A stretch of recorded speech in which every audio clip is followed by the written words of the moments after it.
Good morning. Oh gosh. All right. I did a poor job today because my kids are at home and I am like just running around like a mad woman today. So I also am not in the best visuals. Like my hair looks funky, but it's okay. I am executing, I'm showing up and I'm executing. So, uh, I want to welcome everyone. Good morning, good evening, good afternoon. Thank you guys for all being here today. Super excited that you're joining me as I'm doing a special this week. Man, I feel like I look old today. Because I am, but it looks even more old. But anyway, so this is the human behind human AI cells. It is with the intent to focus on generating an output from these videos that will foster some exciting new things. And this is my way to hold myself accountable by really by leveraging my LinkedIn family as my accountability partner. So, I've mentioned this in my post, we all should hold ourselves accountable for a lot of different things. But when we have so many things that we're trying to accomplish, sometimes it is not fully within our bandwidth to do them all, to hold ourselves accountable for all of those things. So it's really nice when we can find accountability partners. And today it is really about leveraging you guys, or at least specifically for this show. The concept is really to share a little bit more about myself, the human behind human AI cells, in 10-15 minute snippets. So we started off, I think we kicked it off with really an introduction. That was the first episode. The second episode was really about the launch of Success with AI, the Cellivators brand, and then human AI cells. And today the focus is really going to be about my experience that led me to this place, and really what was the catapult, what launched me into this entrepreneurial journey that I mentioned in yesterday's. But normally these are on Mondays at 11:30. I just wanted to do one today and probably tomorrow as well, because we are in a light week. It is 4th of July week for us in the US. And I'm not doing any of my live shows because I am trying to get caught up on a bunch of other things. So with that being said, we're going to talk a little bit about really what my experience is and what launched my entrepreneurial journey. So maybe first, to give context, I've always, and I think I mentioned this yesterday, I've always wanted to own my own business. I've tried many small little things, from the normal, what's the makeup line? Anyway, that Pampered Chef, other little endeavors such as that. But I've also attempted to launch my own sales and marketing company way back when I moved to Germany. But for some reason, I just wasn't in the right space with which to do that. So I've always wanted to own my own business. So a little bit so maybe it's better to explain kind of what catapulted this. In 2020, after having been with a company for 11 and a half years, of which I was super successful, I made quota, I think 9 out of the 11 quota carrying years, or eligible years. But one year was really terrible, and that was 2019-2020 fiscal. And it ended terribly. Like, I'd come off of 185% year to I don't know, maybe 20%. There was a lot more involved with that. I mean, I'd built really a great brand and credibility, but that year had been a really tough one for myself.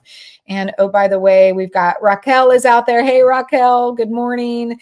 Thank you very, very much for being out there. And, I'm looking kind of crazy, and, it is one of those mornings, but thank you for being there. But anyway, so I was working with them for 11 and a half years. They had become my family, really. And one thing I learned from that is you don't expect your work to become your family. You should not allow that to actually happen, because in the end, I was not family to them.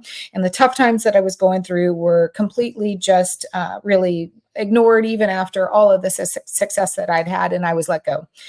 which really broke my heart, right? I mean, I took it really hard. Now, that being said, within a month, I was on LinkedIn. Thank you, Jody. She said, lovely hearing my story is a loving story and I look lovely. So thank you. And so wonderful that she can catch one of my lives. So I'm glad you're here. Thank you, Jody. So I ended up, really just a mess, right? And so within the first 5 days, I even wrote my first LinkedIn article. It went viral. Well, for me at the time, that was viral. And within a month, I had 5 different job offers. But what my problem was, is once I left that company, I was with smaller companies. And I went from, having been somewhere at 11 and a half years to my 10-year, a year and a half, a year average. And I didn't love that. I struggled finding a home. And maybe it was because my heart had been so broken and I didn't want to find a home. I don't really know. But I had started this downward spiral in which I was really depressed. And there's a lot that transpired in that time.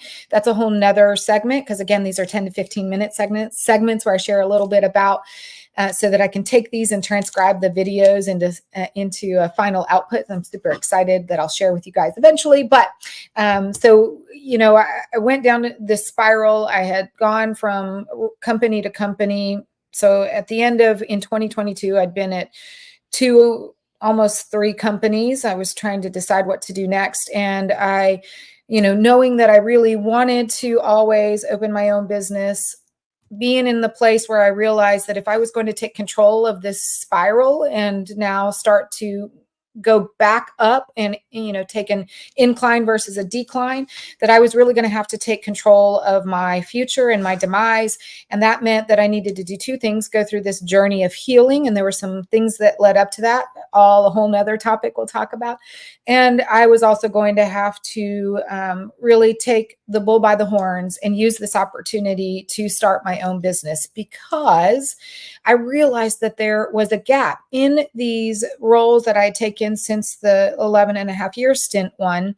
What I realized was these organizations were trying to adapt to AI technologies, bringing them into the sales process, but they were struggling with how to do that effectively. So they were not only were they not allowing the tool to do its gig and for the salespeople then to focus on the higher value activities, they were bringing in way too many tools, and it was causing chaos and confusion. So you were replicating effort instead of creating efficiencies, and you were creating chaos. I say you, the companies, were creating chaos because there were too many tools and no one knew which one to use them and how to use them effectively. Raquel says she appreciates the vulnerability. Thank you.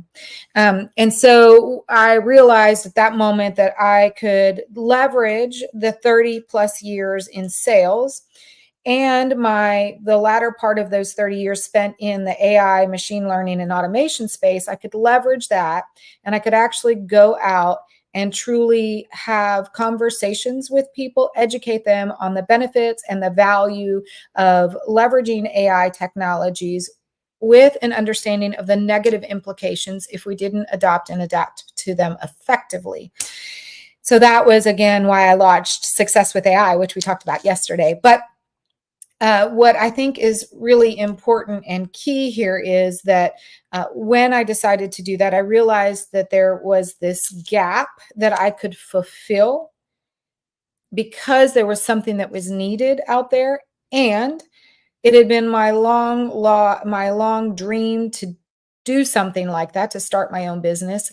And the third component was, if I was going to take control of my life, I was going to have to do something different so that I could get out of this downward spiral and start to, create this incline where I would then get out of that spiral and actually start taking control of who I was and my mental health state. So that is really a little bit more about my experience as it really, so I didn't really share. So how I got there, that's important to note, right? That was part of today's topic was to share that a little bit about my experience. But I did spend 30 years in sales, as I mentioned, primarily in tech in some form or another. I had a couple of little stints in pharmaceutical, I think just pharmaceutical and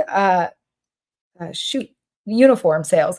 But so I had a small stint outside of technology, but for the most part in technology, with the latter, as I mentioned, being in automation, AI, and machine learning. But what differentiated me from my competitors, what fostered this passion for technology and AI in particular, was that I really understood the products I was selling and the business problems I was trying to solve to. So the goal was that I could go in and have a conversation with buyers, prospects, at a level in which I didn't need a software engineer. That therein really fostered this, thank you. Taking control of our life is one of the scariest phases, but once done, it's liberating. Yes. I mean, that could be a whole nother topic, Jody. I mean, well, it's going to make me cry, and I don't really know why, but well, that's for a whole nother story. I am going to cover that though. So I need to make sure I take a picture of or write this down, or I'll come back to it. Or comments, right? I can come back to it. I need to make sure I pick up on that. And Rocky says, yeah, Jody, that's so true. The reality is, well, okay, we'll close out the topic at hand for today, but the value of being able to have those deep conversations without needing a software engineer, and I don't know why I'm emotional, but was that I would, buyers truly don't really love salespeople. And they don't, because they tend to, talk about feature versus function, and they go in trying to sell right away and they much prefer having conversation with a software engineer. So I could have those conversations, those first and second level conversations where a software engineer would have been needed. And that established this credibility with them, that they could have a conversation that wasn't always necessarily sales related. And that fostered this passion, because I truly got to understand the products where most salespeople didn't. And that was my differentiator. So when it seemed like a natural opportunity or a natural transition to focus my energies on leveraging AI. Now, as I mentioned in yesterday's, evangelizing when you don't have much of a platform really doesn't pay the bills, which is why, thank you, Raquel. She says, love you, Denise, Martha Bachman. This is when you know someone has passion for what they do. Thank you. Well, I am actually going to, on another session, actually share my real why. So this is what I thought was my why, but there is a much grander why. So I'll share that at a later date. But one of the things that I was trying to finish out with was that, when you can really have those conversations with your buyers, it puts you in a position where they actually not only trust you, but they know that you're credible. They know you care about them, and it's not always going to be about sales. And because that's what they traditionally get when they have a conversation with a software engineer. So when I could position myself that way, I really built the relationships that were necessary with which to create these partnerships, in which I closed all of these deals. So now we've talked a little bit about what my goals are with this, although I haven't shared necessarily what the final outcome or the output that I want to leverage this for, but I'll share that at a later date. We've talked a little bit about why I launched or when I launched Success with AI and Celevators, just kind of the branding, and now a little bit that led me to that position. I have several other topics that I'll include, which are, really talking about my real why, the kind of taking control, my journey of healing, actually. Taking control of my life and taking myself through that journey of healing. I'll talk a little bit about, because my why is going to take me back to childhood trauma that I experienced. So while I might not share the actual trauma, I will take you back to those days and then take you through a kind of journey. So anyway, so I think though, so now I'm kind of digressing. So I want to thank everyone for having been here. Jody, Raquel, I appreciate you guys being out there. Again, this is for me, as you guys are now my accountability partners, whomever shows up on these lives. They are traditionally going to be Mondays at 11:30, but this week's slow. So I wanted to really take the time to get in some extra ones.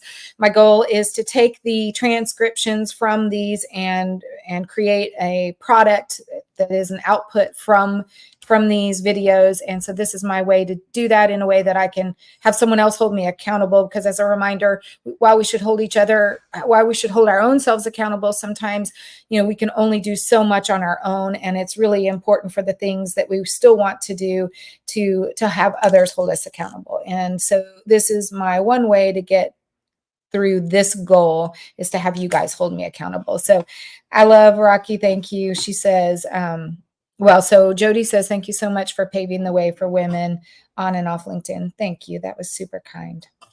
And Raquel says, we are here. Our tribe allows us to thrive. Yes, because it's not only about surviving, it is about thriving. And then she says, looking forward to catching the next episode and learning more about sales and AI. Thank you guys very much. I'll be here tomorrow. It's just another special episode. Same time, same place. But just tomorrow on Wednesday. And then we'll get back to the Monday schedule next week. So I want to thank everyone for being here. Hope you're having a great rest of a great week. Hope you have a phenomenal rest of your day. And I hope that for those of us that are in the US, you're taking a little bit of time to spend with family, or even just rest and relax, or spend it with friends. Whatever you choose, go make it a great day. And thank you guys very much.